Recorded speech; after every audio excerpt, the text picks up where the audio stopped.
ಮದ್ದೂರಿನಲ್ಲಿ ನಿನ್ನೆ ರಾತ್ರಿಯ ಗಣೇಶನ ಒಂದು ವಿಸರ್ಜನೆಯ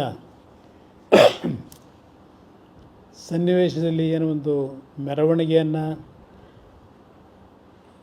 ಹಿಂದೂ ಸಮಾಜದವರು ತೆಗೆದುಕೊಂಡು ಹೋಗ್ತಕ್ಕಂಥ ಸಂದರ್ಭದಲ್ಲಿ ಕಿಡಿಗೇಡಿಗಳು ಒಂದು 2-3 ಜನ ಕಲ್ಲು ತೂರಿದ್ದಾರೆ ಅಂತಕ್ಕಂಥ ಒಂದು ಮಾಹಿತಿ ಇದೆ.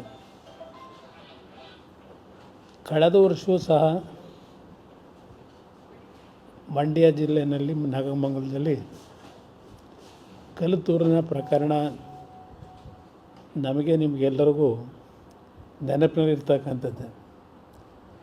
ಹೋದ ವರ್ಷ ನಡೆದಂಥ ಪ್ರಕರಣ ಭಾಳ ಮೊದಲನೇ ಬಾರಿಗೆ ಮಂಡ್ಯ ಜಿಲ್ಲೆಯಲ್ಲಿ ಆ ರೀತಿಯ ಒಂದು ವಾತಾವರಣ ನಿರ್ಮಾಣ ಮಾಡಿದರು.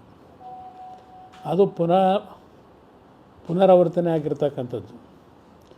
ನಾನು ಜಿಲ್ಲೆಯ ಜನತೆಗೆ ಮತ್ತು ಮದ್ದೂರಿನಲ್ಲಿ ವಿಶೇಷವಾಗಿ ಈ ಒಂದು ಪ್ರಕರಣವನ್ನು ದೊಡ್ಡ ಮಟ್ಟದಲ್ಲಿ ಹಿಂಸೆಗೆ ಒಳಗಾಗ್ತಕ್ಕಂಥ ರೀತಿಯಲ್ಲಿ ತೆಗೆದುಕೊಂಡು ಹೋಗ್ತಕ್ಕಂಥದ್ದಕ್ಕೆ ಅವಕಾಶ ಕೊಡಬೇಡಿ. ಬೆಂಕಿಯನ್ನು ಹಚ್ಚತಕ್ಕಂಥ ಕೆಲಸ ನಡೀತಾ ಇದೆ. ಅದಷ್ಟೇ ಅಲ್ಲ, ಮಂಡ್ಯ ಜಿಲ್ಲೆಯಲ್ಲಿ ಎಂದೂ ಸಹ ಈ ರೀತಿಯ ಪ್ರಕರಣಗಳು ಆಗ್ತಾ ಇರಲಿಲ್ಲ. ಶಾಂತಿಯ ಜೀವನವನ್ನು ಮಂಡ್ಯ ಜಿಲ್ಲೆಯ ಜನ ನಿರ್ವಹಣೆ ಮಾಡ್ತಾರೆ. ಇಂಥ ಒಂದು ಪ್ರಕರಣಗಳು ಭಾಳ ಗಂಭೀರವಾದಂಥ ಪರಿಸ್ಥಿತಿಗಳಿಗೆ ತೆಗೆದುಕೊಂಡು ಹೋಗ್ತಕ್ಕಂಥದ್ದು.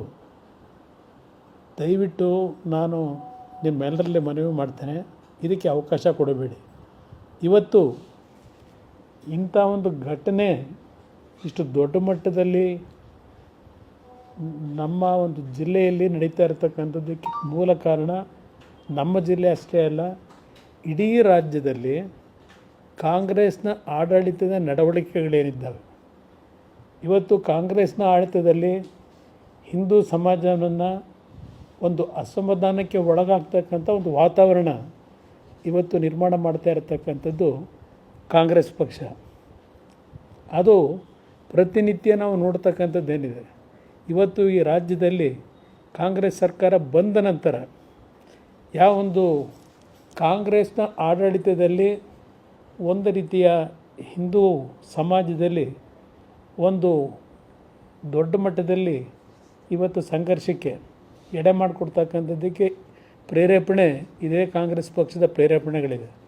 ಇದಕ್ಕೆ ನಮ್ಮ ಹಿಂದೂ ಸಮಾಜದಲ್ಲಿ ಹೌದು, ಎಲ್ಲರಲ್ಲೂ ಒಂದು ಭಾವನೆ, ಈ ಕಾಂಗ್ರೆಸ್ನ ನಡವಳಿಕೆಯಿಂದ ಇವತ್ತು ನಮ್ಮ ಹಿಂದೂ ಸಮಾಜದ ಯುವಕರಿರ್ಬೋದು, ಹಿಂದೂ ಸಮಾಜದ ಬಂಧುಗಳು ಅಸಮಾಧಾನಕ್ಕೆ ಒಳಗಾಗಿರ್ತಕ್ಕಂಥದ್ದು ಒಂದು ಕಡೆ ಇದೆ. ಇಂಥ ಪರಿಸ್ಥಿತಿನಲ್ಲಿ ಈ ಕಲ್ಲುಗಳನ್ನು ಹೊಡೆಯತಕ್ಕಂಥದ್ದು, ಇದರ ಹಿನ್ನೆಲೆ ಒಂದು ಸಂಘರ್ಷಕ್ಕೆ ಈ ಎರಡೂ ಸಮಾಜಗಳನ್ನು ಇವತ್ತು ದೂಡ್ತಕ್ಕಂಥದ್ದೇನಿದೆ, ಇದಕ್ಕೆ ಮೂಲ ಕಾರಣ ಕಾಂಗ್ರೆಸ್ ಪಕ್ಷ ಇದೆ. ನಾವಿದರಲ್ಲಿ ರಾಜಕೀಯ ಮಾಡಲಿಕ್ಕೆ ಈ ಹೇಳಿಕೆಗಳನ್ನು ಕೊಡ್ತಾ ಇಲ್ಲ. ಇವತ್ತು ರಾಜ್ಯದಲ್ಲಿ ನಡೀತಿರ್ತಕ್ಕಂಥ ವಾತಾವರಣ ನೋಡಿದಾಗ ಯಾವುದೋ ಒಂದೆರಡು ಜಿಲ್ಲೆಗಳಲ್ಲಿ ಹಿಂದೆ ಸಣ್ಣ ಪುಟ್ಟ ಗಲಾಟೆಗಳಿತ್ತು ಗಣೇಶನ ಉತ್ಸವದಲ್ಲಿ. ಇವತ್ತು ಇಡೀ ರಾಜ್ಯದ ಮೂಲೆಯಲ್ಲಿ ಈ ರೀತಿಯ ವಾತಾವರಣ ನಿರ್ಮಾಣ ಮಾಡಲಿಕ್ಕೆ ಇದೇ ಕಾಂಗ್ರೆಸ್ ಪಕ್ಷದ ಆಡಳಿತ ಕಾರಣ. ಇವತ್ತು ಈ ರೀತಿಯ ಒಂದು ಮದ್ದೂರಿನ ಘಟನೆ ಸಾವಿರಾರು ಜನ ಏನು ಸೇರಿದ್ದಾರೆ ಅಲ್ಲಿ.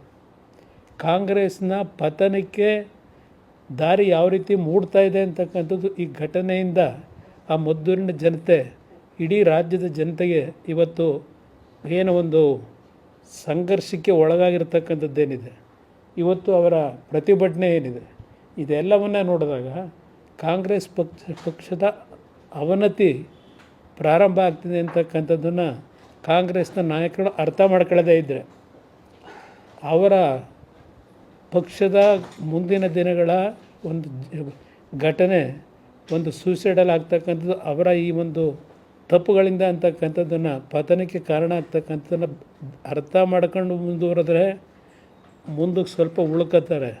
ಇಲ್ಲದೇ ಇದ್ದರೆ ಈ ನಾಡಿನ ಜನ ಅವ್ರನ್ನ ಸಂಪೂರ್ಣವಾಗಿ ಪತನದತ್ತ ತೆಗೆದುಕೊಂಡು ಹೋಗ್ತಾರೆ ಅಂತಕ್ಕಂಥದ್ದು ನನ್ನ ಅಭಿಪ್ರಾಯ. ಹೀಗೆ DC ಅವರಿಗೆ ಇಬ್ಬರಿಗೂ ಬೆಳಗ್ಗೆ ಮಾತನಾಡಿದ್ದೇನೆ. ಯಾವುದೇ ರೀತಿಯ ಅಹಿತಕರ ಘಟನೆಗಳಿಗೆ ಅವಕಾಶ ಕೊಡದೆ ಶಾಂತಿಯುತವಾದ ರೀತಿಯಲ್ಲಿ ಜನತೆ ಇರ್ತಕ್ಕಂಥದ್ದಕ್ಕೆ ಸರಿಯಾದ ರೀತಿಯ ಕ್ರಮವನ್ನು ತೆಗೆದುಕೋಬೇಕು ಅಂತಕ್ಕಂಥದ್ದು ಹೇಳಿದ್ದೇನೆ. ನಾನು ಮದ್ದೂರಿನ ಜನತೆಗೂ ಸಹ ತಾಯಂದಿರಿಗೂ ಸಹ ಹೇಳಲಿಕ್ಕೆ ಬಯಸ್ತೇನೆ. ಈ ಒಂದು ಘಟನೆಯ ಹಿನ್ನೆಲೆಯಲ್ಲಿ ಹಲವಾರು ಅಮಾಯಕರ ಬದುಕಿನ ಮೇಲೆ ಯಾವುದೇ ರೀತಿಯ ಜೀವಕ್ಕೆ ಹಾನಿಯಾಗದೇ ಇರತಕ್ಕಂಥ ರೀತಿಯಲ್ಲಿ ನಿಮ್ಮಗಳ ಒಂದು ಹೋರಾಟ ಇರಬೇಕು ಅಂತಕ್ಕಂಥದ್ದು ಹೇಳ್ತೀನಿ.